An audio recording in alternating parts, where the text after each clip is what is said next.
Buenas tardes,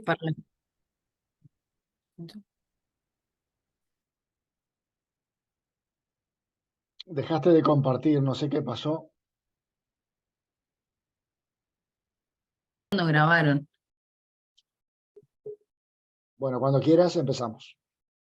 Bien. Te fuiste de Bueno, la... para... Ahí va, dale. ¿Se escucha ahí? Sí, perfecto. Bien. Supongo que esto no lo escucharon, así que me vuelvo a presentar. Mi nombre es Martina Tristán, soy residente de cuarto año del Hospital Maciel. Pertenezco a la Guardia Viernes, donde nuestros jefes de guardia son el doctor Cavil y el doctor Fononier, mi compañero, ex compañero, el doctor Asanza. Y traemos a presentar dos casos clínicos con el título de Parecido no es lo mismo, ya van a ver el porqué. Esta es nuestra área de reanimación, donde tenemos dos camillas, contamos con monitores. Acá está el ecógrafo, donde para realizar el IFAS. El primer caso clínico es un paciente de sexo masculino de 22 años, policonsumo, que del traumatismo recibe la herida 8 horas antes de arribar a nuestro hospital. El mecanismo es una herida de arma blanca, que es a nivel del sexto espacio intercostal, línea axilar anterior sobre el hemitórax derecho. De los síntomas y signos iniciales estaba normotenso, sin taquicardia, con un MAP positivo bilateral, y el tratamiento inicial fue la colocación de una máscara de flujo libre con oxígeno. Un poco más detallado, a destacar de esta diapositiva, tenía una PA de 120-80, una frecuencia cardíaca de 90, un pulso periférico lleno, sin sangrados sensibles, y del tórax un MAP positivo bilateral. Se destaca de la exploración un objeto extraño, un arma blanca a nivel del sexto espacio intercostal, línea axilar anterior en el hemitórax derecho. Acá tenemos fotos del paciente, que como verán estaba totalmente estable. Acá tenemos la herida, el objeto. Acá hay un pequeño video de la herida. Este es otro video también que evidencia el objeto extraño.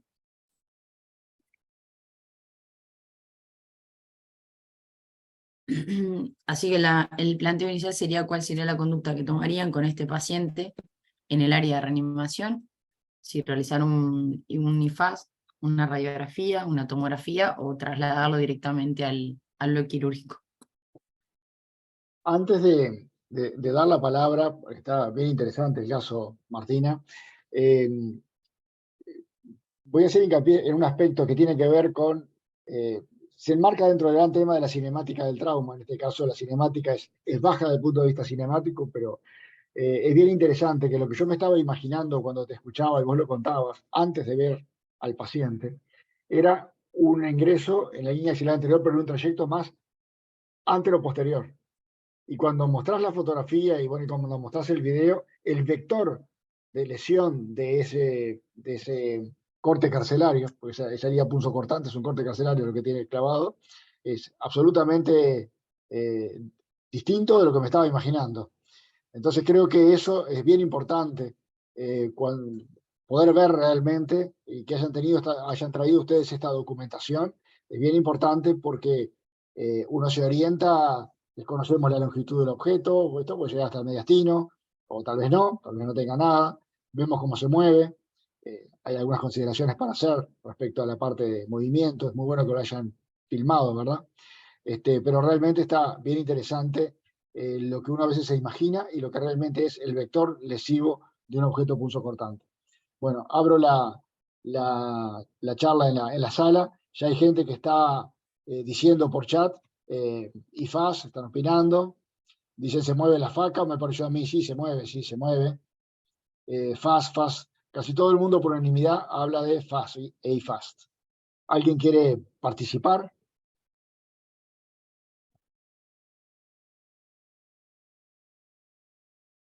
Andrea, adelante. Buenas tardes, ¿cómo les va? Yo siempre Bien. soy el puntapié inicial, ¿viste, Pero Fernando? Siempre soy la que se anima. Eso habla que sos una cirujana de trauma, sí, sí, me encanta. Me ganaste por un pelo porque estoy en el auto y no alcancé a apretar, pero Ah, viste, pero no importa, te gané. me ganaste. Yo les diría que, a ver, todas son correctas menos la 4 en primera instancia para mí. O sea, no lo trasladaría directamente a quirófano, eso es seguro. Primero quisiera saber a ver qué es lo que está pasando por este movimiento que tiene, que no sé si es que se mueve con los movimientos respiratorios o si está latiendo. Con lo cual, quiero saber a ver qué es lo que está pasando ahí. Entonces, si estoy en un shock room, a donde normalmente ahora en la mayor parte de los shock rooms tenemos un ecógrafo a mano y estamos capacitados para hacer un IFAS, yo arrancaría con el IFAS. Obviamente, si no tenemos la posibilidad, y a pesar de tenerla, si se puede hacer, también está bueno para delimitar la anatomía de por dónde está esta faca, una placa de tórax frente y perfil puede ayudar, y si es lo único disponible que tenemos, ni les cuento. Y obviamente una tomografía con contraste endovenoso sería lo ideal para mí para hacer el mapeo de dónde está. Obviamente también en la tomografía voy a tener una contra, que es que esto es un material metálico, con lo cual la imagen se va a ver bastante distorsionada, pero bueno, creo que nos daría un buen mapeo, ¿no? Pero me parece que las tres son correctas, menos el trasladarlo a quirófano directamente a ciegas. Excelente, Andrea, muchas gracias. Eduardo, Sí, indudablemente el IFAS no se le niega a nadie hoy en día, más si lo tenés, está tan fácil ahí, ves, y ya te da la idea de lo que está pasando en la cavidad pleural y eventualmente en el abdomen si tenés líquido. Así que el IFAS ya creo que podría estar como fuera de esta pregunta, se lo harían a todos. Ahora bien, la RX, si tenemos posibilidad de hacerla rápida, te podría dar un indicio hasta dónde llega. Ya con el IFAS vas a verlo en el corazón, si es que está casi apuntalado en el corazón o no. Si hubiese tenido una lesión cardíaca mínima y se corrió el cuchillo, es raro que no esté con un taponamiento u otra cosa. Así que lo verías con el IFAS también. Ahora, la tomografía. Ahí es donde a veces me parece que puede ser que te dé un poquito más. Pero si yo tengo un paciente donde no tiene un hemotórax y tengo posibilidad de hacerle otra cosa, yo no sé si perdería tiempo con la TAC y me iría a quirófano para hacerle ya la colocación del tubo si es que tiene compromiso de cavidad pleural y eventualmente video y vería qué pasa ahí en ese tórax. Si veo que va para el abdomen, me voy al abdomen. acá la gente de Córdoba en el chat pide TAC, Maxi Titarelli. Bueno, hagan el ataque. Si no quieren que lo vayan a Sí, operar. sí, buenas tardes. hagan el ataque. Yo creo que el IFAS es parte de la emergencia, eso está disponible y si está disponible hay que hacerlo. En este caso, si el tórax no es nada, es una herida tórax abdominal derecha, puede tener lesiones hepáticas que lleve a un manejo, a un TNO, digamos. Así que yo haría TAC, incluso si tenemos una lesión hepática, que puede ser por la zona, hay que ver si hay lesión diafragma, si hay compromiso tórax abdominal, pero incluso podría ser un candidato a TNO, porque así haya fuga activa de contraste, uno puede embolizar y nosotros hacemos, si fuera hepático puro y no hay lesión de víscera hueca, diferida una videolaparoscopía para lavado y drenajes. Gracias, Maxi. Sebastián, ¿Cómo están? Buenas tardes. ¿cómo andás, Sebastián? Pero muy bien. Bueno, en este caso, creo que el IFAS nos va a servir mucho más para abdomen, para poder evaluar si hay líquido abdominal, porque creo que ninguno no llevaría a este paciente al final del día al quirófano, aunque sea para sacar ese objeto extraño y poner un tubo. Yo creo que por ahí sería útil la tomografía, obviamente con contraste endovenoso, porque me va a limitar la lesión, o me va a decir hasta dónde está la lesión torácica, y eventualmente también, y ya tenemos un caso al respecto, poder extraerlo bajo visión videolaparoscópica, y de esa manera evitar una gran toracotomía. Y obviamente la TAC también, como dijo Maximiliano, a mí me puede evaluar si hay o no lesión a nivel abdominal y evitar hacer la laparotomía. Bárbaro. Eso nada más. Gracias, Sebastián. Guillermo. Sí, lo que no me queda claro es la tomografía se la van a hacer con el cuchillo puesto. Y supongo que sí. Sí, sí. Bueno, ahí no, ya te digo, hay que Pero ver eso si te tenés da algo el de artefacto, pérdida. claro. Sí, sí. No, no solo el artefacto, que puede estar tapando ese vaso y después vas a tener que hacerle otra tomografía de vuelta para ver y embolizarlo. Entonces ahí hay una controversia medio compleja, ¿eh? Bien, bien. Me gusta que haya controversia. Guillermo. Sí, coincido con la conducta inicial del IFAS. Siempre uno en estos casos hace el IFAS para descartar un hemoneumotógrafo, un taponamiento cardíaco. No parece ser el caso porque han pasado 6 horas, el paciente se encuentra muy compensado. Con eso uno descarta lo que sería más urgente en el showroom y después coincido con la conducta de la tomografía porque el trayecto puede ser descendente, como decía Maxi Titarelli, puede haber una lesión hepática y entonces en ese caso por ahí uno puede comenzar con un abordaje abdominal, así fuese por la paroscopía, porque creo que este paciente va a terminar con una extracción del cuerpo extraño bajo la paroscopía o toracoscopía. Pero al menos la tomografía puede indicarnos por dónde empezar. Gracias, Guillermo. Sebastián. No, está claro que la tomografía nos va a dar artefacto, ¿sí? Pero muchas veces nos permite por lo menos saber hasta dónde llegó. Por ejemplo, si nosotros entró más el cuchillo de lo que está empalado, quizás nos muestra alguna lesión mediastínica o alguna cuestión similar, pero siempre, por más artefacto que dé, nos permite saber por lo menos cuál es el nivel de daño que puede tener dentro del tórax o hasta dónde puede haber llegado. No discuto la cuestión de que tiene artefacto, pero igual las imágenes siempre son útiles y uno puede sacar muchas conclusiones. Bárbaro. Bueno, Martina, de todo este espectro de respuestas quedó claro que nadie se lo lleva a sala de operaciones de manera inmediata, que todo el mundo incorpora el IFAS como casi una extensión No. de la valoración inicial. Y bueno, y andamos ahí. No,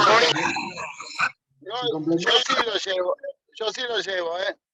Ah, sí. Ah, perdóname, no te entendí. Claro, yo me parece que la tomografía está de más porque hay que llevarlo a quirófano para sacarle el cuchillo. Pero no le Nadie haces le ni va a una. sacar el cuchillo. Che, Eduardo, ¿No? ¿y no le haces ni una radiografía, nada? Te dije que la radiografía sí, si la tengo ahí, fácil, rápida, la hago.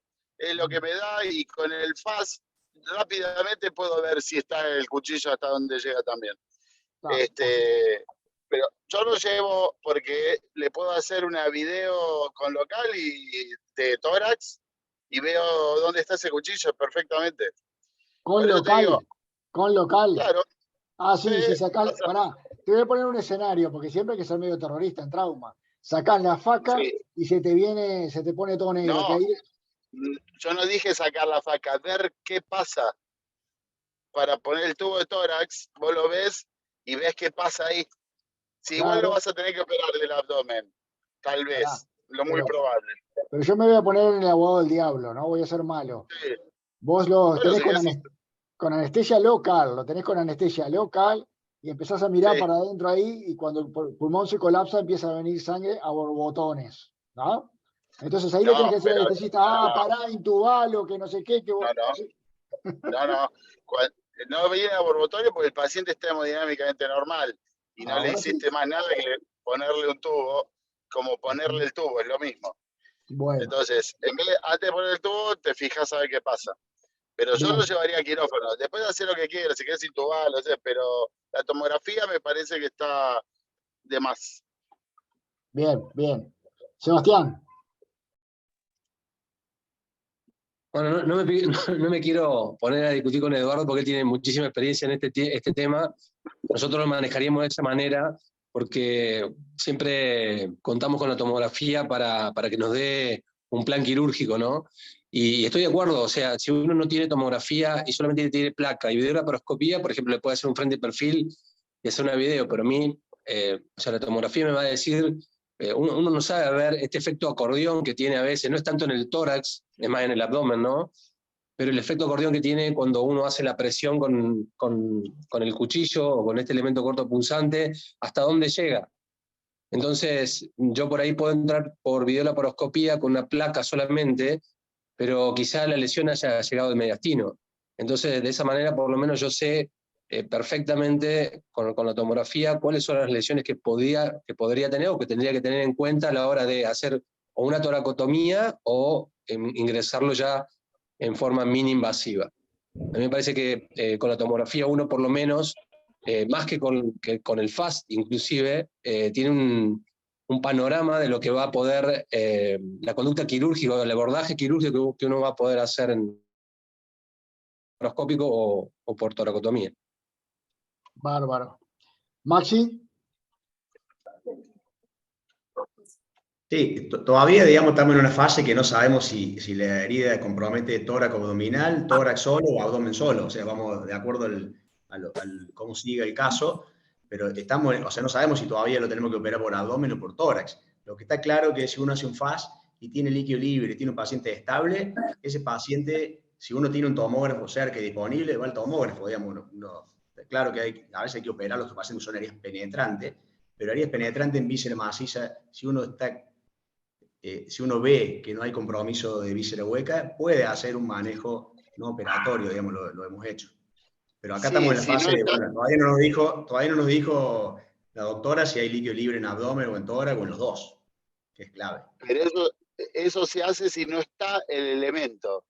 El tipo le pegaron el cuchillo, viene al hospital, está hemodinámicamente normal y estable, las dos cosas, y no lo tiene. Entonces ahí vos ves qué tipo de lesión y ves si lo operás. Acá tiene el cuchillo. Nadie, creo, que le va a sacar el cuchillo sin verlo, como si fuera el agresor. Que me lo diga alguien y yo le digo, ok, hagamos la tomografía. Sí, lo que yo digo es que el cuchillo no sabemos si está en tórax, en abdomen o compromete las dos No, cavidades. Nos queda eso está ver claro. de qué lado, Eso está por claro. dónde entramos. Exactamente, eso está claro. Por eso yo puse Para eso otro hay que elemento estudiarlo. diagnóstico. No, Claro, no, para eso hay que está bien. estudiarlo. Vamos. Después Bueno, va por videotoracoscopía o videolaparoscopía, por donde vaya, digamos, o por las dos. entonces, a ver si estamos todos de acuerdo. A ver, Eduardo, si estás de acuerdo. Nosotros, en este momento, sin ningún método de imagen, no sabemos dónde está la punta del cuchillo. Por lo tanto, no sabemos cuál es la cavidad que meteríamos o un toracoscopio o un laparoscopio. O sea, laparoscopía o toracoscopía, para retirarlo bajo visión directa. Creo que de ahí Está surge la claro. importancia de una imagen adicional. O sea, está una radiografía. Bueno, ¿estamos de Pero acuerdo? eso viene de la... Sí, lo que pasa es que viene de la mano de lo que vos dijiste al principio. La cinemática y lo que es y verlo. ¿Te Claro. imaginas eso en el pulmón que le haya dado y partió el parénquima? No digo que no, y que pueda estar comprimiendo, pero debería tener un hemotórax más importante y el paciente no estaría tan hemodinámicamente normal. Pero sigamos, dale, está buenísimo. Bueno, Martina, ¿viste el lío que armaste con una única pregunta? Martina no llega ni a las 10 de la noche a la guardia. Adelante, Martina. Sigo. Nosotros, vale aclarar que, como ya todos lo dijeron, forma parte de la valoración de todos los pacientes de trauma hacer el IFAS, el cual fue negativo. O sea, no vimos ocupación pleural y tampoco vimos líquido peritoneal. Se le pidió radiografía de frente, que como verán, el objeto, y perfil, que ve un tránsito ascendente y anteroposterior. El frente otra vez, el frente. no es un hecho político, casi que se lo precedente. ¿Sigo? ¿Es de pie la placa o está acostado? De pie. Son las fotos del paciente que está parado.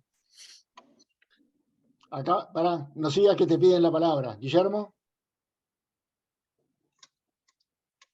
Sí, yo quiero remarcar un concepto interesante que recién mencionó Sebastián, que es el efecto acordeón, donde de pronto esto que nosotros vemos ahora es una imagen estática que muestra cierta profundidad, ¿no? del extremo del evento agresor, pero no está descartado que puede haber llegado hasta el corazón, provocar un taponamiento y retirarse un poco.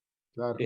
No parece haber, obviamente, un hemotórax testimonio, digamos, de una lesión vascular, ¿no? A nivel pulmonar importante, pero no está descartado lo cardíaco por el efecto que muy bien mencionó Sebastián acordeón. Claro, claro, perfecto. Gracias, Guillermo. Maxi. Yo de nuevo, no van a hablar hoy. No, bueno, ahí el FAS es negativo, o sea, pericardio aparentemente nada, pleura nada, aparentemente por la placa está en pleura, probablemente se pueda resolver extrayendo el elemento y poniendo un tubo de avenamiento pleural. Pero no me quedo, vuelvo al tomógrafo, no me quedo sin la tomografía. Hay que valorar el diafragma o, para quedarse tranquilo, una videotoracoscopía, pero yo creo que es importante el ataque. Sí, y vos sabés que yo te creo, Martina, yo te creo el FAS, ¿no? Que me estás contando, pero vos sabés que a mí me llama la atención Sí. la silueta cardiopericardica en un paciente de pie. Si bien es cierto que... Joven. Joven, claro. Le iba a decir, está medio botellón ese pericardio. Yo en principio te creo. Como decía mi profesor, te creo porque me lo contás vos. Si yo lo hubiera visto, no lo creía. Dale, adelante. Creo que más o menos lo dijeron, pero si alguien quiere comentar algo más, la pregunta era qué haría con este paciente ahora que ya tenemos la imagen del objeto, con un paciente que está estable, con un mapa positivo bilateral, un abdomen sin irritación peritoneal, un IFAS negativo. Bueno, y la placa, como ya vieron, que ve el objeto de arma blanca con la proyección ascendente anteroposterior. Bueno, acá en el chat te ponen drenaje y ventana. Y también te ponen, si no hay video, el doctor Fujimi haciendo honor a su origen, katana. No, hay que hacerle una videotoracoscopía. Yo creo que sí, ¿no? Videotoracoscopía. Si no hay video, bueno. Bueno, pero hay que ver cómo sale ese cuchillo y dónde viene y todo. Claro. Bien, Bueno. así que todos lo trasladarían a bloque, como ya se dijo. La pregunta de qué harían en bloque, el doctor ya lo dijo, una videotoracoscopía, no sé si alguien opina otra cosa. Bueno, uno dijo drenaje pleural y ventana. Sí. ¿Alguien Bueno. quiere decir algo? Si no hay nadie más, contanos qué hicieron, Martina. Pará, Sebastián Vélez, Sebastián. No, solamente preguntar por qué lo de la ventana. No me pareció que en la radiografía tuviera ninguna imagen ventana compatible para hacer una ventana y clínicamente tampoco tiene... Si vamos a hacer una videotoracoscopía, creo que yo no le haría ventana en este caso. Sí, de acuerdo. Bueno, adelante, Andrea. Martina. Bueno, en nuestro equipo lo que se decidió hacer fue una videotoracoscopía. Acá está el paciente puesto en posición. Espera un poquito antes de que avance, disculpame, Martina, que te interrumpo de nuevo. Guillermo, Sí. ¿querías decir algo? Preguntarles qué opinan en este caso en particular, porque cada caso hay que evaluarlo en forma individual, ¿no es cierto? El paciente está compensado, 6 horas de evolución, tiene el campo pulmonar limpio, la ecografía no muestra derrame pericárdico, de pronto parecería que la lesión fuera exclusivamente pulmonar. ¿Qué hacer con este paciente si uno estuviera en un lugar donde no tuviese posibilidad de hacer una videotoracoscopía? Entonces uno se plantea si extraer el objeto bajo visión de una toracotomía abierta versus con una sedación en quirófano, colocar primero un drenaje pleural, retirar el objeto, por supuesto con el paciente bajo sedación o anestesia, y ver qué ocurre con ese drenaje pleural y controlar un rato en quirófano hemodinámicamente. Digo, para evitar una toracotomía innecesaria, si no dispusiéramos de videotoracoscopía, lo cual puede ocurrir en muchos centros. Que no Excelente tenés, pregunta, Guillermo. no tenés video de ningún tipo. Claro, No, él te planteo plantea que no esto tenga para lugares laparoscopía. donde puede pasar que no haya video de ningún tipo. Sí, puede pasar, pero es raro ya hoy, ¿no? No, me refiero por ahí de pronto a lugares de bajos recursos, hospitales pequeños, o en algún lugar que esté alejado y sea difícil derivar al paciente, planteando un poco, abriendo el abanico, ¿no?, de qué hacer en esas circunstancias. Pero no tiene cirugía o sí tiene cirugía. Sí, posibilidad quirúrgica sí. Por eso ahí se planteaba si extraerlo con la colocación de un drenaje pleural y ver qué ocurre. Por supuesto, partiendo de que la lesión es exclusivamente pulmonar, sin motoras y con varias horas de evolución. Es otra cosa, lo que quiero saber, ¿hay lugares que todavía no tienen laparoscopía? En la urgencia sí hay lugares, sí, Eduardo, sí. Acá en Uruguay hay. Bueno, ok. No, quería saber eso entonces. ¿Y vos qué harías? Mirá lo que plantea Guillermo. ¿Vos qué harías, Eduardo? Una pequeña toracotomía. Una pequeña toracotomía. Hay que abrir el tórax. Lamentablemente, ya desde le hicieron, estamos habilitados. Bien. Pablo y Andrea. No, lo único que quería aclarar para Eduardo y los colegas que están en otras partes es que no es solo disponer del equipo, sino también usarlo. Esa es la otra parte, sí, claro. En muchísimos centros, en la mayoría acá en Uruguay, hay videolaparoscopio, pero el hábito de usarlo para una toracoscopía, realmente estamos como recién empezando, a pesar que te parezca mentira. Tenemos el equipo, pero no lo usamos. Por eso quería preguntar, porque es cuestión de animarse, nada más, de hacerlo. Andrea. No, y yo justamente de este tema, yo le haría una pequeña toracoscopía, una pequeña toracotomía para poder sacar el objeto a cielo abierto. No me animaría a hacer un drenaje. Ustedes saben que yo he estado trabajando en áreas remotas, a donde no tenemos laparoscopía o toracoscopía, y la verdad es que son pacientes a los cuales después es muy difícil hacerles un seguimiento. Y de hecho me impresiona que este paciente sería igual, sería de los pacientes que es difícil sostenerlos en el hospital para ver cómo evolucionan, porque si le sacamos el tubo y nada más, sería como hacer una especie de TNO. Y la verdad es que este paciente, no nos olvidemos que tuvo 6 horas con un cuchillo clavado en el tórax y no sé qué hizo en esas 6 horas que no consultó en el hospital. O sea, la única forma de quedarme tranquila sería con una toracotomía en este paciente. Claro. Sí, perfecto. Totalmente.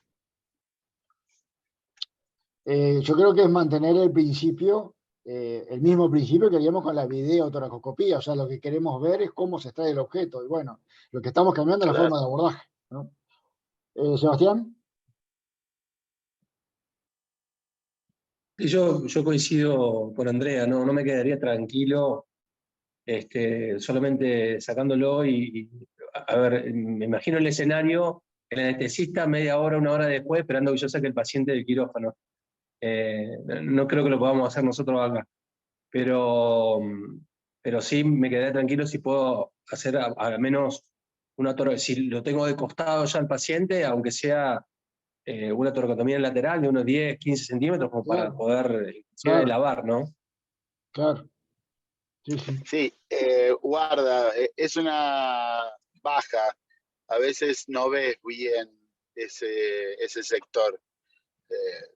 Se puede comenzar con una toracotomía lateral, pero si es medio baja después, te va a costar llegar a algún otro espacio, otra cosa. Pero bueno, de acuerdo. Hay que hacerla. Ahora ya la tiene el cuchillo, nosotros no se lo hicimos, así que hay que ponerse cómodo. ¿Sabés, Eduardo, que nos ha resultado más o menos útil también, aparte de poner un fino quieto, eso, usar el Alexis ahí también? También, eso podría ser, sí, Mm, totalmente. sí. Y Oh, te puedo agregar algo, Fernando. Estamos todos Claro. localizados en el tórax, pero este cuchillo está apoyado en el diafragma. Y justamente puede haber una lesión diafragmática y puede incluso haber una lesión hepática, que justamente por el efecto acordeón del que ya estuvieron hablando, se haya producido una lesión hepática y que, bueno, al retirar el cuchillo puede comenzar a sangrar. Este paciente tiene que ser retirado bajo visión directa, de eso no tengo duda. Del método, bueno, será el que tengamos, abierto o cerrado. sí, totalmente.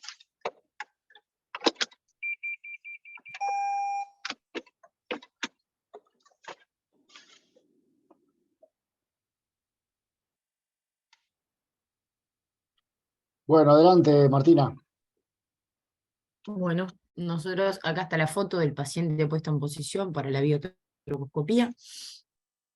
Este es un video inicial. Acá se va a mostrar un poco la introducción de lo... Acá está el objeto extraño. Ahí lo pueden ver.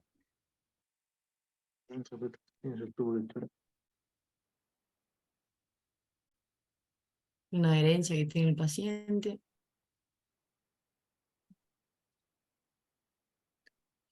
Se valora el resto del parénquima.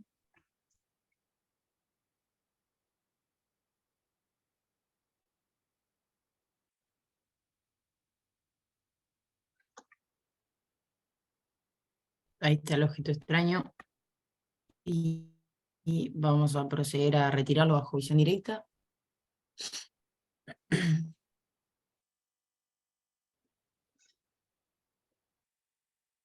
¿Dónde veían dónde estaba apoyada la punta? ¿Dónde estaba la punta? No, o sea, la punta del artefacto no lo vimos, ahí estaba, no, eso no lo vimos. Estaba en el parénquima pulmonar, pero no vimos la punta en sí. Ah, estaba metido dentro del parénquima, ahí está. Estaba Sí, dentro del estaba parénquima. en el parénquima. Ahora se va a ver un sangrado mínimo con una fuga aérea mínima, autolimitada. Eso es. ¿Qué estaba? ¿Sobre el lóbulo medio? ¿Era el Y el lóbulo? lóbulo medio. Y el siguiente video lo que muestra es la colocación del drenaje pleural bajo visión directa también. ¿Ahí cuántos puertos pusieron, Martina? Teníamos 3 puertos. 3. Para la cámara y después para la Maryland y la otra pinza. Sebastián. La verdad que excelente, coincido con lo que se realizó. Nosotros tenemos un caso casualmente, pero le hicimos tomografía. Pero también me gustaría aportar que en este caso, cuando uno tiene el pulmón ventilado con un tubo normal, no es fácil evaluar, cuando en este caso queremos evaluar hasta dónde puede haber llegado la lesión. Y siempre es mucho más útil y expeditivo hacer una intubación selectiva. Nosotros el caso que le hicimos con intubación selectiva, colapsamos totalmente el pulmón y pudimos evaluar el mediastino perfectamente, y eso que es lo que realmente me dejaría más tranquilo, ¿no? Así que ese es el aporte que quería hacer. Sí, además para ver la lesión pulmonar y poder agarrar bien el pulmón, es mejor que tenga, que no tenga colapso de ese pulmón. Si se puede, hay que entrenar a los Sin duda, anestesiólogos también. sin duda, Eduardo, coincide conmigo que es totalmente diferente cuando uno tiene intubación selectiva que cuando no la tiene, ¿no? Totalmente. A lo sumo, lo único que uno podría hacer, y eso también hay que entrenar al anestesiólogo, es dejarla en espontánea, pero dormido, intubado y en espontánea, sin relajación, cosa de que se colapse más todavía el pulmón. Entonces no tenés ventilación de ese pulmón, pero ya es más difícil eso. Bárbaro. Gracias. Pero ahí no estaba curarizado entonces. No lo sé, hay que preguntarle. Y no, si no, no puede ser espontáneo. Claro.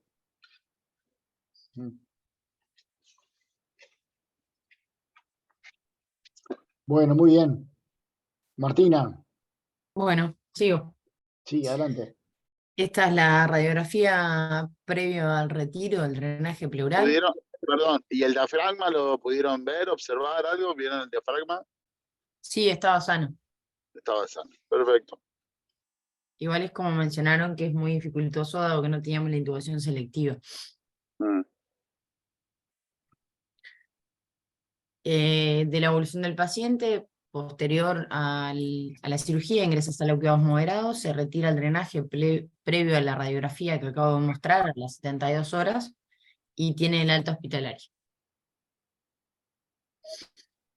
Nicolás. ¿Por qué lo dejaron 72 horas?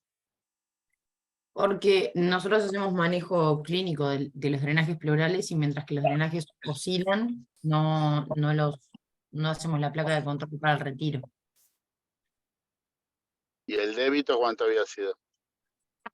No tuvo gasto y en los días posteriores tampoco. Solo Bueno, oscilaba. nosotros estamos retirando los tubos de 12 a 24 horas. Si el débito es menos de 200 y ya no tiene aerorragia y con placa expandida, se retiran los tubos a las 12 horas. De ahí de 12 a 24. No lo dejamos más 3 días. Ah, mira. Pero Jennifer, ¿han discutido? Che, y Eduardo, y está interesante esto que acabas de decir. ¿Y han tenido algún caso de recidiva de neumotoras o no? No, lo único que aprendimos fue que, viste, estos pacientes son flaquísimos. En algunos casos, viste que ahora no le ponemos más jareta. Cuando tienen, y ahora le hacemos, en los pacientes muy flacos, le hacemos jareta afuera para retirar y tapar el agujero. Claro. Pero si no tuvimos. La verdad que no. Ah, mira qué bien. Buen dato. Después les paso el trabajo después, si quieren. Buenísimo. Sí, claro. Nicolás. Hola, buenas tardes. Hola. Que entré tarde y no pude participar mucho en el caso, pero lo que dijiste vos, Fernando, que le creías lo de la silueta cardio-pericárdica al IFAS, porque lo dijo la chica que presentaba. Yo lo mismo le voy a decir a Eduardo, porque a mí me parece, yo todas las videotoracoscopías que hice, las hice con intubación selectiva. Y así todo, como que me cuesta, como que es difícil a veces manejar el pulmón, queda mal intubado y cuesta. Entonces, ¿cómo va a hacer Eduardo una videotoracoscopía con anestesia local? El pulmón. Me mató. Porque cuando es como si tuvieses un neumotórax grado 3, se colapsa completamente el pulmón y ni se mueve, porque no respira ese pulmón. Y entonces con ese criterio, la intubación selectiva en la videotoracoscopía es para después insuflar el pulmón y ver si tenés alguna fuga o algo, porque si tenés un pulmón colapsado, no es lo que me pasa a mí, pero claro, yo tengo el No, pero estamos Nicolás, hablando... son cosas distintas. Porque si el paciente vos lo tenés intubado y ventilado a presión positiva, nunca lográs un colapso pulmonar como cuando tenés ventilación espontánea, como te dice Eduardo, porque ahí le metes el aire de afuera para adentro. Perfecto, pero uno de los objetivos, entiendo perfecto, pero uno de los objetivos de la intubación después es darle ventilación positiva para ver si tengo alguna fuga o algo. En ese caso me serviría, pero si yo tengo un traumatismo, un neumotórax, yo me meto con anestesia local y tengo el pulmón colapsado siempre. Sí. ¿Cuán colapsado está? Depende de un montón de cosas. Pero no tenés que andar luchando con el pulmón, me refiero. No, indudablemente, es mucho mejor. Yo lo que estoy planteando son, en estos pacientes que vos tenés un evento traumático, ya sea penetrante o cerrado, donde está hemodinámicamente normal, tiene un neumotórax grado 1 o 2, eventualmente 3, el paciente está hemodinámicamente normal, y esos pacientes vos sabés que el 70-80% con el tubo solito se mejoran, pero te quedás con la duda. Entonces, no te cuesta nada en el momento de hacerle el agujerito, la mini toracotomía para ponerle el tubo, le pones antes la cámara, te fijas eventualmente qué pasó, si hay algo raro, y de ahí arrancás. Y le pones el tubo igual que en otro paciente. Lo único que le pones ahora es la cámara antes. Y eventualmente le sacas la sangre, te quedan algunos coágulos menos y hacen menos hemotórax retenidos.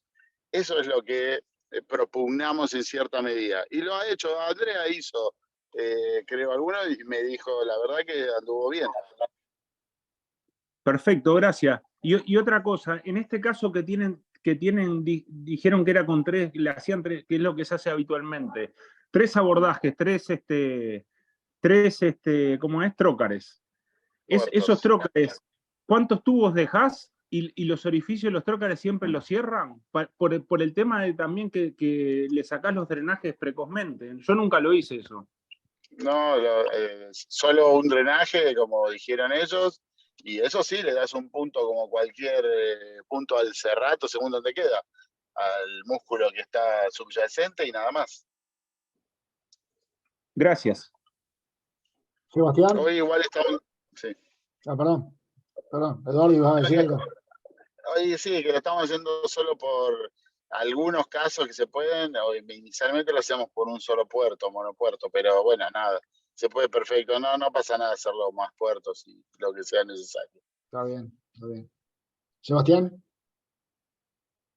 Sí, nosotros hemos utilizado a veces también para la tóraco solamente 2, y la verdad que no cerramos la pared muscular si tenemos, cerramos solamente la piel con un buen punto y nada más, y utilizando uno de los puertos para, sobre todo el más inferior que utilizamos, tratamos de buscar uno más inferior que el que ingresamos para poner el tubo. Pero quería preguntarle a Eduardo, porque me acuerdo que hace mucho tiempo nosotros usábamos un tubo con válvula de Hemlich para algunos neumotórax solamente, y se lo sacamos dentro de las 24 horas, pero con estos tubos que son un poquito más grandes, porque hay la posibilidad de aerorragia o sangrado, ¿en qué circunstancias o cuáles son los, diremos, lo que ellos toman en cuenta para sacarlo a las 24 horas? Ustedes, Eduardo, toman en cuenta para sacarlo a las 24 horas. De válvula, te controlo la válvula, no tenemos habitualmente válvula, las reservamos para esos pacientes que tienen aerorragias mínimas persistentes y que lo mandamos a la casa con el tubo, y a la semana, 10 días viene y ya después ahí se resuelve generalmente. Nosotros tenemos, el protocolo es menos de 200 mililitros en el periodo de las primeras 12 horas y que no tenga aerorragia, con placa expandida. Si tiene esos 3 criterios, el tubo se retira sin problema. Mismo si está intubado, porque tuvo que estar intubado por otra cosa. Nosotros también, los pacientes, esa vieja cosa que si está intubado no se retira hasta que se extube, también lo sacamos. Y mismo si tienen lesión diafragmática, el diafragma si está cerrado, que lo cerraron en la cirugía, si el tubo se bloqueó, listo, ya está, no sirve para más nada. Eduardo, ¿y algún tipo de aspiración le haces al colocar el tubo o no? Perdón, eso sí es clave. Nosotros en el protocolo es aspiración las primeras horas, sí. Bien, bien. Muchas gracias. Gracias, Eduardo. De nada. Martina. Bueno, pasamos al caso 2 entonces. Espera, pueden...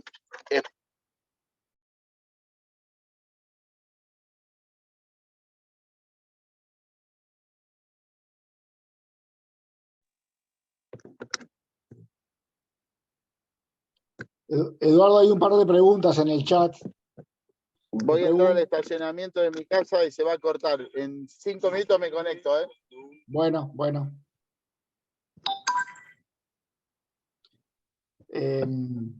¿Algún otro comentario que quieran ir haciendo del caso anterior? Así mientras lo esperamos un poco a Eduardo, que es interesante que esté presente. Estoy de acuerdo. Un poco debe ser, un poco inconscientemente debe ser. Sí, Maxi, adelante. Levantó Pablo antes, no sé si quiere hablar Pablo. Ah, bueno, dale, Pablo. No, era, Maxi, era un comentario nada más que, digo, por la falta de experiencia, el ver las cosas directamente, lo que es la biología, ¿no? Nos llamó la atención al retirar, ya no son cuerpos extraños para nosotros esto los días viernes. Al retirarlo, lo que es una hemostasis tan rápida y una aerostasis tan rápida y sin ningún tratamiento previo, fue totalmente espontáneo todo y lo vimos y así se comportó también en la evolución. La verdad que el cuerpo humano a veces es maravilloso. Nos llamó mucho la atención eso. Sí, sí, también hay cuerpos humanos y cuerpos humanos, ¿no?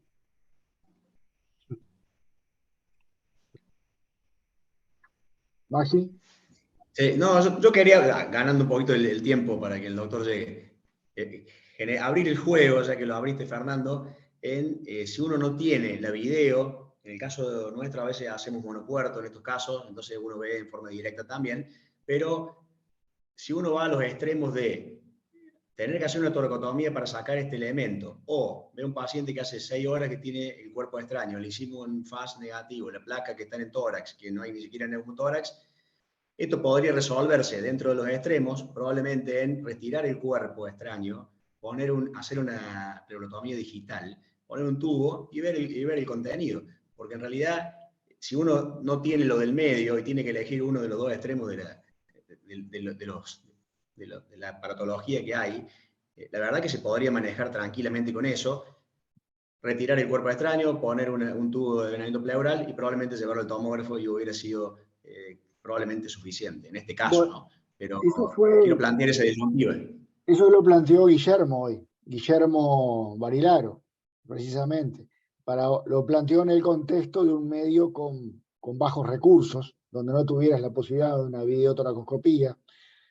Yo qué sé, también uno podría decir, todo es posible y capaz que te marcha muy bien el paciente, pero uno podría decir, bueno, si el criterio es que quiero ver de manera directa el objeto extraño que estoy desempalando y para eso le hago una videotoracoscopía, bueno, no tenés videotoracoscopía, bueno, le hago una mini toracotomía de 10 centímetros. Acá Néstor Cresini, por ejemplo, Santiago de Estero te dice eso, mini toracotomía podría ser una alternativa.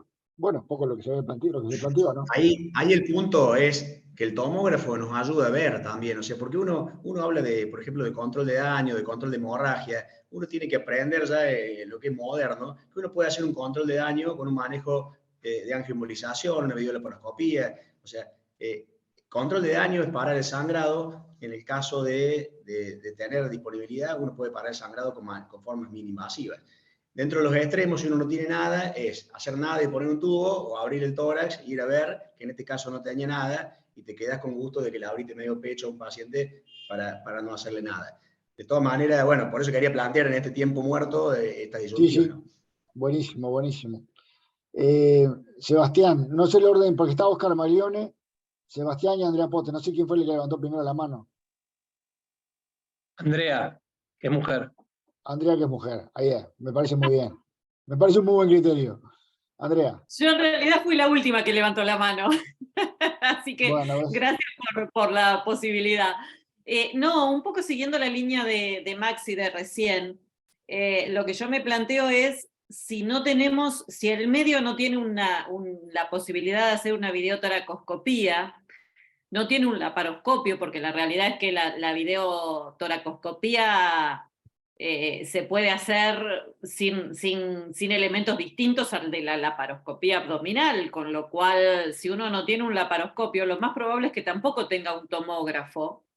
Y ahí es como que con ese criterio de, bueno, yo le saqué el cuchillo y después que quedó ahí, es con el que yo planteo el hacer una toracotomía o una mini toracotomía, ¿no? Como para poder ver en forma directa. A mí lo que me parece es que las posibilidades de ser más minimalista en este tipo de pacientes nos lo da la tecnología. La posibilidad de tener un tomógrafo, la posibilidad de tener una angiografía, y lo más probable es que si no tenemos la laparoscopía, tampoco tengamos la posibilidad de hacer ninguno de los otros métodos. Claro. Yo no tengo duda que si estoy en misión, que no tengo más allá de una ecografía que hago yo, una placa de tórax y la cirugía abierta, voy a ir a hacer una toracotomía y cirugía abierta. Pero bueno, es un contexto a donde la tecnología no ha arribado, ¿no? Clarísimo. Creo que depende mucho de dónde estamos. Claro, claro. Cuanto menos tecnología, más invasivos somos, al costo de laparotomías innecesarias, toracotomías excesivas. Oscar Mariano. Hace 2 días, o 3 quizá, Fernando concurrió aquí a Mercedes a participar en una jornada a la que lo invitábamos, y se presentó un caso muy similar a este. Muy similar. La diferencia es que el trayecto del cuerpo extraño era anteroposterior. Yo confieso que en el caso que presentamos aquí en Mercedes, yo opiné prácticamente lo mismo que Maxi, creo que es el colega de Córdoba, puede ser, no lo conozco, que hubiera hecho lo mismo que él para este caso. Ahora, yo confieso que en este caso no me animo a sacar ese objeto sin estar seguro de lo del sangrado que se pueda provocar al retirarlo, ¿no? Quiero corroborar opinar parecido a lo del colega, en un caso similar a este, pero con un trayecto un poco más benigno, por llamarlo de alguna manera, ¿no? Creo que en este caso era pertinente ver qué era lo que podía sangrar al retirar el objeto, ¿no? Bien, ¿te preocupaba la cercanía con el mediastino? Sí, o con grandes vasos pulmonares también, ¿no? Bien. Sebastián, gracias, Oscar. Sebastián. La verdad que el concepto, el que acaba de decir Oscar, es clarísimo, ¿no? Nosotros el caso que tuvimos era posterior, y también, bueno, lo sacamos por video, pero, a ver, cuando uno tiene más o menos un paciente de estas características, que no tiene, no se ve líquido libre, no se ve hemotoras, ni un hemotora muy importante, está súper estable como se lo ve, quizá que quepan todas estas alternativas en menos, ¿no? Y quizás hasta ese paciente que está súper estable, digo, como ¿no? Que no tenía ni problemas respiratorios ni hemodinámicos, y que Pablo Cablía dijo que digamos, el tipo de lesión que puede tener, que absorbe, diríamos, la energía del objeto, el pulmón, sin lesionar ninguna cuestión vascular, hasta uno puede ir a un tomógrafo, se me ocurre, ¿no? Estoy pensando en este momento, ir al tomógrafo, sacar el objeto si está muy estable con esas radiografías y después hacerle la tomografía y ver si ahí es donde sangra y no hago más nada, ¿no? Si, tener otra opción también, en este caso, que obviamente con todas las cosas que hemos dicho no hay nada específico para hacerle, no hay nada que esté muy reglado para hacerlo. Bien. Bueno, creo que podríamos ir empezando. Ahí volví. Volviste, bien, bárbaro. Bueno, Martina, arrancamos. Bueno, el segundo caso es un paciente de 28 años, sexo masculino, también un paciente privado de libertad, que sufre la herida a las 7 de la mañana, arribando a nuestra emergencia, aproximadamente a la hora 20, 13 horas después del incidente. El mecanismo era una herida de arma blanca en el octavo espacio intercostal, línea axilar anterior del hemitórax derecho. De los síntomas y signos iniciales, estado normotenso, sin taquicardia, con un MAB abolido a la derecha, a nivel de la base. El tratamiento inicial que se le había hecho había sido la colocación de una máscara de flujo libre a 53 minutos. como ya lo dije, la viera estaba permeable, el MABA volvió a derecha, un tórax simétrico, una hemodinamia estable, un abdomen blando, depresible, indoloro, con un glauco de 15, y a nivel de la exploración tenía un objeto extraño, un corte carcelario, a nivel del octavo espacio intercostal derecho, línea axilar anterior. Como hicimos en el otro caso, la pregunta sería, ¿qué harían con este paciente? ¿Y no Pero tenés no tenía el fotito? objeto, ¿No tenés solo la fotito? herida. Sí, este también tenía el objeto. Ah, también tenía lo mismo empalado. Sí. ¿Y no tenés foto o video o algo? No, de él lo tenemos. ¿Puedes volver uno atrás? ¿Puedes volver uno atrás?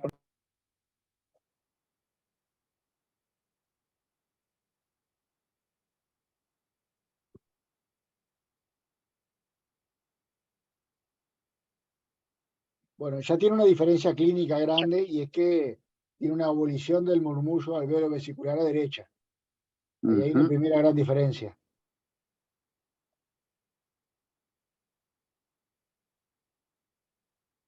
Ya está confirmado el compromiso torácico, en principio. Claro. Y esto y además me parece que es más bajo que el anterior. Octavo espacio intercostal Exacto, derecho. es más bajo. Sí, el Sí, otro era señor. en el sexto, este en el octavo. Bueno, Andrea. Exacto, te iba a agregar eso, te iba a agregar que este está más bajo, que parece que no, pero entre el sexto y el octavo espacio intercostal hay una gran diferencia. Yo creo que acá necesitamos imagen, la imagen que tengamos, que podamos acceder, que puede ser el IFAS, que lo tenemos casi en todos lados, puede ser una RX de tórax, que definitivamente está en todos lados, puede ser una tomografía, la que dispongamos, pero me parece que es necesaria una imagen en este paciente, sí o sí, antes de llegar a quirófano. Creo que estamos todos de acuerdo en eso, ¿no? Bueno, adelante, Martina. Perdón, ¿cuánto tiempo de evolución? Como 13 horas, 12, 13 horas. Sí, 13 horas aproximadamente. Quizás más porque como vienen desde la cárcel, a veces demoran más todavía. Mirá qué interesante esa radiografía.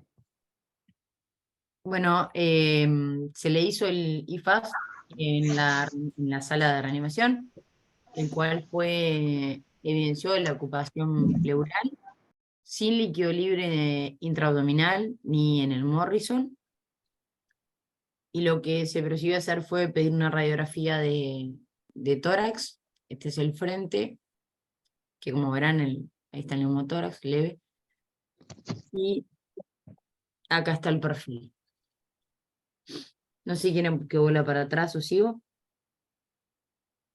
Como dice Andrea, está claramente debajo de la cúpula frénica, ¿no?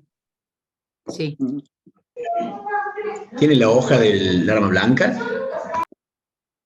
Sí, el paciente también tenía el corte carcelario, vino con él. Otra cosa que está interesante esta radiografía, porque nos permite, si bien el efecto acordeón que hablaba hoy Sebastián existe y es tal cual, hay una distancia en centímetros muy grande entre la punta del objeto y donde uno pensaría que está la vena cava inferior, en el abocamiento de la aurícula derecha. O sea que uno, así de ver esta radiografía, le da la impresión de que este objeto punzocortante está en situación subfrénica, posiblemente tenga una lesión hepática, pero está lejos de la convergencia cabo-suprahepática. Si bien el impacto del impulso pudo haber lesionado más adentro, por supuesto, ¿no? Pablo. El caso lo conozco, pero es una pregunta para todos. ¿Ustedes con esta trayectoria y profundidad descartarían lesión de víscera hueca? En principio, sí.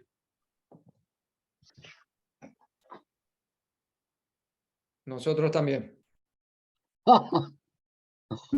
Bueno, adelante. Bueno, tenía lesión de víscera hueca, entonces. Bueno, al igual que en el otro, haciendo en el suma del paciente, es un paciente que está clínicamente estable, hemodinamia estable, con un MAVA olivo derecha, un abdomen blando, depresible, sin irritación peritoneal, un IFAS que evidencia la ocupación pleural, no evidencia líquido intraabdominal, y bueno, la RX que acaban de ver, que ve la ocupación pleural derecha, en el objeto, el corte carcelario, con proyección ascendente, una lesión tóraco-abdominal. Plantear que harían ustedes con el paciente. Guillermo te va a responder. Adelante, Guillermo. Sí, yo le haría una tomografía, aparte de colocar un drenaje pleural, le haría una tomografía con contraste para descartar una lesión hepática posterior, porque que no haya líquido libre no descarta que de pronto pueda haber un hematoma retrohepático contenido que puede tener extravasación de contraste, y lo cual, bueno, eso puede condicionarnos un poco después el manejo. Yo colocaría drenaje pleural y haría tomografía con contraste endovenoso. Bien, gracias, Guillermo. Sebastián. Creo que lo mismo que el Guille, quizás hay veces que uno cuando tiene esas lesiones muy bajas puede intentar, en vez del quinto, entrar en el sexto y meter el dedo, ¿no? Meter el dedo y ver el diafragma, ver cómo está, inclusive puede tocar con cuidado, obviamente el cuerpo extraño es el objeto punzante. Es lo único que le agregaría la tomografía, obviamente, solamente la toracotomía digital. Bien. Maxi. Bueno. Sí, dale, Eduardo. Yo le haría la videotoracoscopía directo y veo qué pasa. Si el diafragma está lesionado, nada, le pones el tubo, ves que en el tórax no tiene nada y le puedes hacer una videolaparoscopía. Le haría las dos videos, digamos, por tórax, y si encontrás una vía de diafragma, por una lápara. Bien. Exacto. Sebastián. Bueno, lo mismo que hoy, ¿no? Le preguntaría a Eduardo, nosotros hemos tenido algunos casos de ocupación o fístula biliopleural posterior en este tipo de lesiones, si no le asusta eso, ¿no? Tener dentro de unos 10, 15 días. Por eso le haría la videoterapia. Nosotros tenemos lo mismo. Sí, nosotros tenemos lo mismo. Pero y por eso te escuché que solamente le pondrías el tubo. No. El Le hago la videotoracoscopía a este paciente. Entiendo, pero ¿y si hay alguna lesión diafragmática, no tocas o sí? No, se cierra siempre el diafragma, porque siempre la presión negativa chupa la bilis. Tuvimos ya varias de esas y tuvimos que resolverlo días después, porque no le habían puesto tubo en la guardia, no lo pensaron, tenía la lesión hepática que operaron la laparotomía y no cerraron el diafragma. Y después de 2 o 3 días tuvimos que ir a hacerle una videotoracoscopía para cerrar el diafragma. Bien. Es cierto eso, está perfecto. Pero a mí me gusta la diversidad de opiniones que hay entre gente con mucha experiencia en trauma. Mirá, Andrea pone en el chat tubo y mediana para retirar el objeto bajo visión directa. A ver, Andrea, ¿querés ampliar eso? ¿El concepto? Porque está bien interesante. Yo creo que este paciente lo tenemos que tratar exactamente igual que el otro, retirando el objeto bajo visión directa. Y pongo mediana porque en nuestro hospital puntualmente no se están haciendo las laparoscopías para trauma. Si alguien tiene un laparoscopio en condiciones y obviamente saben manejarlo, me parece perfecto manejarlo por laparoscopía. Yo pongo mediana porque, bueno, es lo que estoy acostumbrada a hacer, ¿no? Porque el laparoscopio no está en condiciones para esto. Bien, ahora quedó claro. Bárbaro. Maxi. No, bueno, un poco de lo que ya dijeron, digamos, cuando uno entra a poner un tubo, hacer la plebotomía digital, meter el dedo, ver si uno toca eso, y generalmente el FAS negativo, cuando son lesiones tóraco-abdominales de derecha, la presión negativa torácica se lleva a la sangre, por lo tanto a veces hay lesiones hepáticas, y en este caso por la placa ya uno ve que pasa por el seno costodiafragmático lateral. De todas maneras yo pondría drenaje y lo llevo al tomógrafo, porque si hay lesiones hepáticas y no son muy grandes ni sangra mucho, uno puede hacer un TNO. Bien, gracias, Maxi. Bueno, Martina, contanos qué hicieron. Bueno, lo que se decidió hacer en nuestra guardia fue trasladar al paciente a bloque quirúrgico, realizar la extracción de arma blanca y la colocación de un drenaje pleural en el quinto espacio intercostal derecho. No se realizó exploración de, como lo habían planteado antes, del objeto ni del diafragma. Se obtuvo la salida de un líquido hemático, unos 200 cc, y nada más. Eso fue nuestro accionar.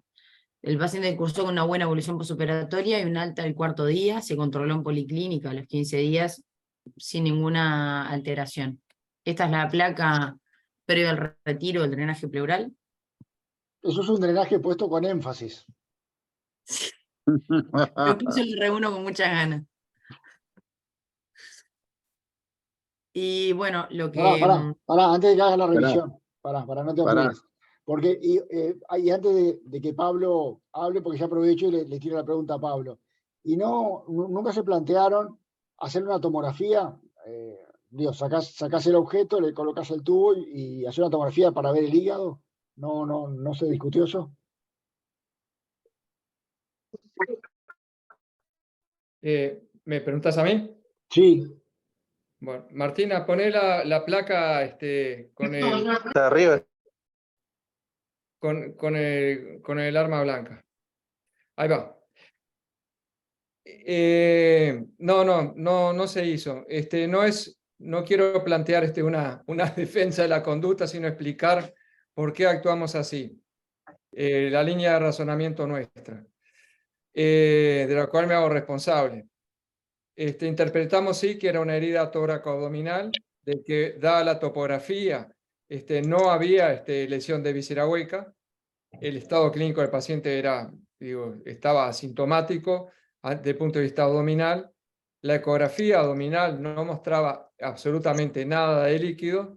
Y bueno, y ahí presumimos que lesión importante hepática no había, presumimos que si bien podía haber una lesión diafragmática, que seguramente había, era sobre el diafragma derecho, y ahora después vamos a argumentar un poco eso, y que siendo pequeña y sobre el diafragma derecho no iba a ser necesaria la reparación, que no se lleva a eviscerar hacia el tórax, y que solamente la extracción del arma blanca y la colocación del avenamiento pleural iba a ser suficiente. Seguramente sí, nos quedamos cortos con el control evolutivo de un tomográfico, ¿verdad? Que hubiera sido importante. Ese fue el motivo por el cual también el título dice parecido no es lo mismo. Fueron dos casos similares, pero este segundo no implicó a nivel de profundidad el parénquima pulmonar y fue una herida tóraco-abdominal mínima. Esa fue la interpretación nuestra. Bien, gracias Pablo. Nicolás. Sí, para mí yo me afilio a los que, digo, ninguno de los dos pacientes tuvimos una tomografía para mirar, pero para mí una tomografía actualmente es fundamental para resolver los dos pacientes. Ir en dos pacientes que están estables, me parece que es fundamental para seguir pensando el paciente. Me parece que tenemos bastantes más elementos y no tenemos una justificación, si tenemos el tomógrafo, de decir por qué no hicimos una tomografía en los dos pacientes. Me quedé pensando en eso, no sé, ¿qué les parece?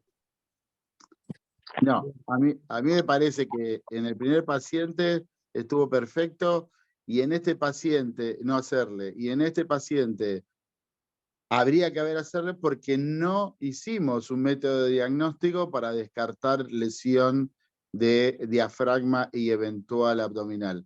Por eso en este sí habría que hacerle una tomografía. Pero son dos cosas diferentes. Una, lo viste en el otro y viste que no tenía nada y ya te quedaste tranquilo. Y en este todavía no viste nada. Solamente ponerle un tubo para ver que no siga sangrando, como ya dijimos, el 80% de los pacientes de tórax que mejoran con solo el tubo por la expansión pulmonar que hace colapso de la herida, la alta concentración de tromboplastina que tiene el pulmón y deja de sangrar rápidamente. Todo eso hace que con el tubo funcione, pero te falta el diafragma. Te falta el diafragma que hemos tenido 3, 4 días después, esos tubos que siguen dando líquido, sangre y bilirragia después aparece. nada, tuvo suerte y no anduvo. Pero si hay una cuestión paradigmática de la videotoracoscopía, videolaparoscopía, son las lesiones bajas para descartar lesión diafragmática y que después de varios años te venga con el intestino dentro del tórax. Más en las pequeñas. Disculpa que te silencié, Nicolás, sin querer. Ibas a hablar, Nicolás, está silenciado. Sí, no, pero claro, para jugar a favor del paciente y no depender de la suerte, el primer paciente a mí me hubiera dejado mucho más tranquilo hacer una tomografía y ir de repente a la video sabiendo que es una herida exclusivamente torácica, porque claro, digo, con la radiografía, con el IFAS y con todo lo demás, ¿cómo sabías que no era una herida mediastinal? Bueno, por el efecto que se hizo moda en esta reunión del efecto acordeón, pero digo, el cuchillo de repente entró mucho más y ahora lo tenemos más afuera, entró para el diafragma y ahora lo tenemos más afuera. Pero no tenemos la seguridad absoluta de que es una herida plenamente torácica o que no involucra el mediastino. Y meterte a explorar un mediastino por videotoracoscopía, a mí no me gustaría. Bueno, pero estamos hablando de un todo, no es solamente eso.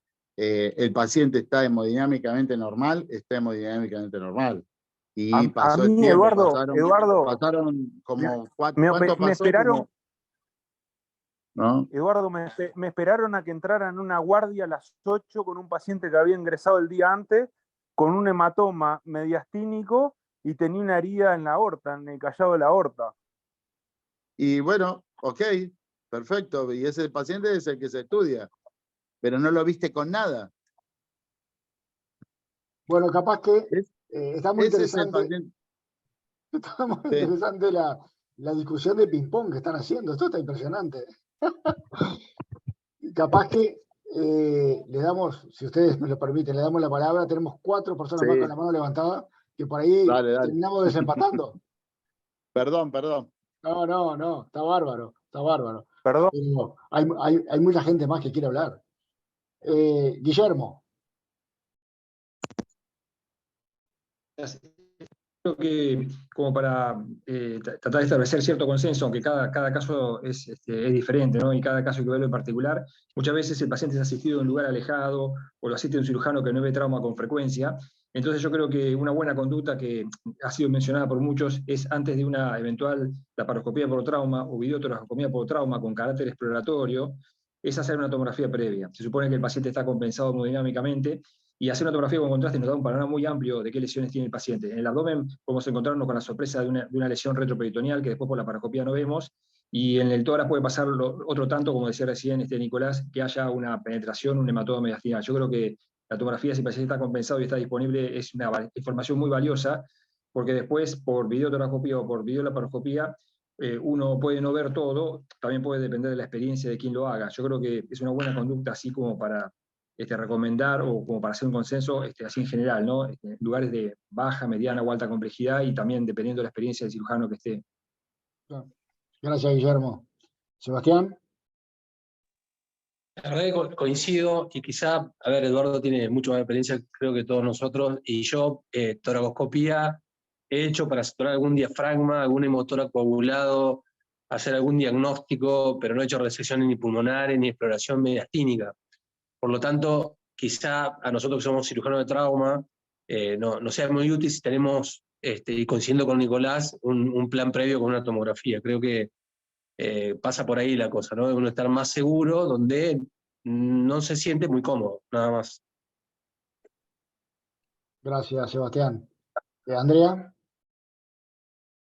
Yo estaría analizando los dos pacientes por separado, porque el primer paciente, yo entiendo que la tomografía tal vez no haya sido necesaria en ese primer paciente, porque era torácico puro, porque la verdad es que involucraban nada más que el tórax, llegaba nada más que hasta línea clavicular media más o menos, llevaba 6 horas de evolución, era un paciente que estaba absolutamente compensado, bien, lo vimos en las fotografías parado, La verdad es que simplemente con la conducta que se tomó me parece que estuvo perfecta. Ahora, no entiendo el no hacerle una tomografía a este segundo paciente, el cual tenía compromiso de las dos cavidades, tanto del tórax como del abdomen, con un trayecto ascendente que pasó tanto por tórax como abdomen, que hasta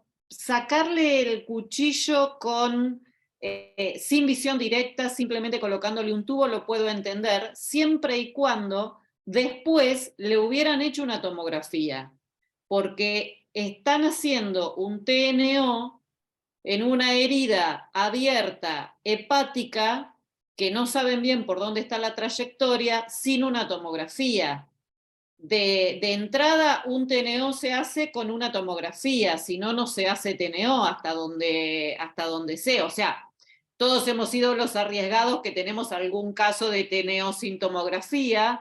Yo lo tengo y todos creo que lo tenemos, pero digamos que lo que hay que transmitir es TNO se hace con visión tomográfica de por medio. Entonces, creo que el primer paciente, si no le quieren hacer la tomografía, me parece perfecto, pero me parece que este paciente sí se merecía la tomografía. Y también entiendo la postura de Eduardo cuando plantea que con la tomografía, por más que sea con contraste, no vamos a ver gran cosa, porque realmente el artefacto que nos va a traer este metal de lo que sea que tenga empalado el paciente, va a hacer que no podamos ver si hay fuga o no hay fuga. Entonces, si lo que estamos buscando puntualmente en la tomografía es fuga de contraste, creo que no les va a servir de mucho. Creo que la idea de la tomografía pasa por el qué buscamos en la tomografía. La fuga de contraste, mientras que esté empalado con un objeto metálico, no nos va a permitir ver la fuga de contraste. Sí nos va a dar un mapeo del paciente, como para saber qué cavidad está involucrada, que también lo podemos ver con una RX, que también lo podemos ver con una ecografía bien hecha. En este segundo paciente yo le hubiera hecho la tomografía puntualmente porque estoy haciendo un TNO. Perfecto. Muchas gracias, Andrea. Clarísimo. Néstor, Sí, Fujimi. perfecto. Hola, buenas tardes. Hola, La verdad Néstor. que son muy interesantes los dos casos y yo en lo personal que nosotros tenemos a disposición el tomógrafo y muy cerquita, hubiera hecho la tomografía en los dos casos. ¿Por qué? Paciente estable con muchas horas de evolución, uno con 6 y otro con 13 horas. Yo creo que una buena tomografía no se le niega a nadie. La forma de plantear las cosas, bueno, después yo pongo, porque realmente tengo un tomógrafo funcionando las 24 horas, pero me quedo rápidamente sin insumos para una videotoracoscopía o una videolaparoscopía. Entonces, mi otra opción es, si quiero sacar un material que está empalado, lo tengo que hacer bajo visión. Entonces, o voy a la laparotomía, si no tengo la videolaparoscopía, y voy a una mini toracotomía si no tengo el equipo para hacer la videotoracoscopía. El otro problema que también tenemos es que hay gente que es sumamente habilidosa con el video, pero no, en el tórax no entra. Entonces, ahí por ahí pasan creo que por ahí muchas veces pasan las cuestiones. Lo que no, yo realmente le hago la tomografía a los dos pacientes porque están los dos estables con muchísimo tiempo de evolución. 6 y 13 horas es muchísimo tiempo. Gracias. Gracias, Néstor. Gracias, Néstor. Pablo. No, quería preguntar en general, una lesión mínima de hemidiafragma derecho, si sí o sí la reparan siempre. Sí, conviene. Yo no. No, porque por la parotomía es dificilísimo a veces. Y si no tiene una lesión hepática asociada con derramamiento de bilis, cosas, por lo que tú dijiste, que eso sí es cierto, que pase bilis para el tórax, ese es el problema. Si no tiene esa circunstancia, creo que por la herniación diafragmática del lado derecho no es el problema que plantean las lesiones de la cúpula sufrénica izquierda. No, por eso no. Claro. Eso es más difícil. Es más difícil. Néstor. Yo voy a disentir y yo la verdad que sí suturaría el diafragma. Y lo digo porque nosotros hemos tenido heridas de arma con punzón en subcostal, y 4 años posterior tuvimos una herniación del colon, del colon, un paciente que tenía un colon en guirnalda, qué sé yo, y tuvimos ese inconveniente. Por eso lo suturaría. Y la herida a esa paciente, ella solita se hizo un tratamiento no operatorio 4 años previos, porque fue agredida con un punzón en subcostal derecho. Nunca consultó, siempre dijo que tenía episodios de dolor abdominal, y cuando nos vino a nosotros, la verdad que venía con una hernia diafragmática postraumática. Bien, interesante experiencia. Bueno, ahora Martina nos va a contar, supongo, su revisión de la salida de diafragma. Me pareció que chusmeé ahí que tiene un slide. Sí, es que iba que en ese después sentido. fuimos a salir un poco de la práctica a lo teórico, a justificar bien las cosas. A ver si puedo encontrar acá. Como dije, el paciente estaba bien, se fue al del 4.º día, lo controlamos a los 15 días en policlínica, también seguía sin ningún elemento de alarma. La placa previa al alta. Y bueno, estos son 2 artículos de unos que encontramos.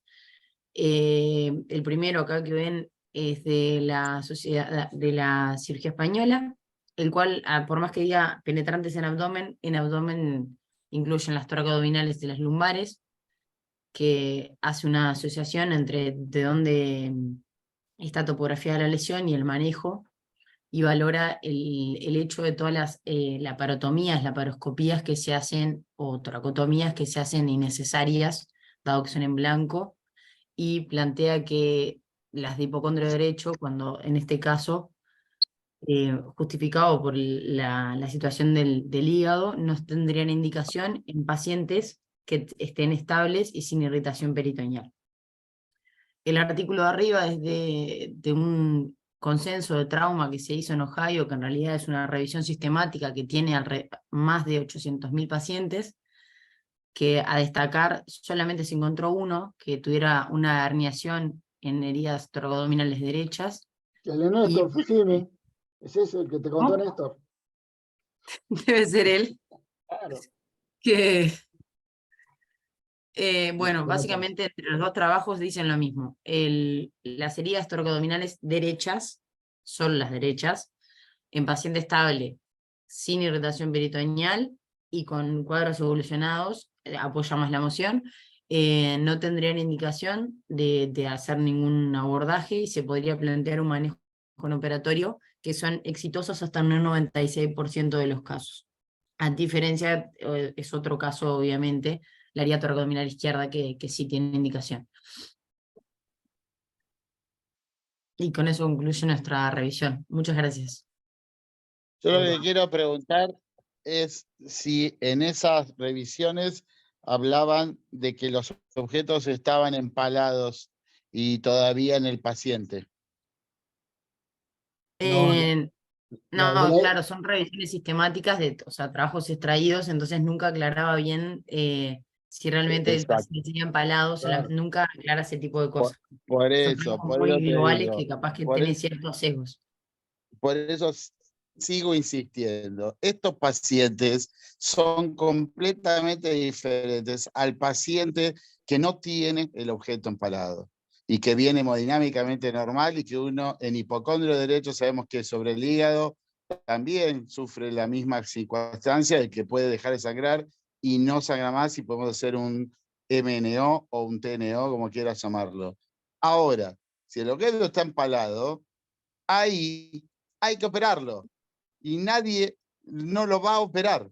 Por lo tanto, y si no quieren que lo traiga Alejandro de Gracia y se caliente y los cague a trompadas a todos, es ¿para qué corno le van a hacer una tomografía si lo van a operar? Entonces ahí está la clave. Y tenemos un elemento mínimamente invasivo, que es la videotoracoscopía, más si en el caso que tenga violación de cavidad pleural, que ya está evidente, ahí es donde entra el juego, y es lo que le estoy proponiendo, que lo empiecen a hacer, pero ahora que van a tener satisfacciones sobre eso, y estos pacientes se manejaban. La tomografía en el primer paciente no estaba indicado y en el segundo sí, porque no vieron y no pudieron comprobar la falta de lesión diafragmática. Gracias, Eduardo. He Nicolás. Sí, claro, iba a decir lo mismo que Eduardo, que el tema es que estos pacientes tienen el objeto empalado, entonces tenemos que ir a ver, a retirarlo bajo visión. Y lo otro, que seguramente todos esos pacientes que no operaron y que no tuvieron problema con las hernias, seguramente todos tenían una tomografía, que estos pacientes tampoco tenían tomografía. Sí, igual yo voy a introducir un matiz a riesgo de que se arme otro lío y sigamos discutiendo. Pero la sensibilidad diagnóstica de la tomografía computada, o si ustedes quieren el rendimiento diagnóstico de la tomografía computada para diagnosticar heridas diafragma, es bajo. No es lejos del 100%, es bajo. Entonces, que nosotros argumentemos, yo estoy de acuerdo que el segundo paciente debería ser una tomografía computada, totalmente, por lo que dijo Andrea, porque vamos a iniciar un TNO, entonces tenemos que saber dónde estamos parados en el esquema lesional hepático de este enfermo, si bien parecía una lesión periférica y todas las consideraciones que se hicieron. Si vamos a optar por un TNO, creo que habría que hacer una tomografía para ver el hígado.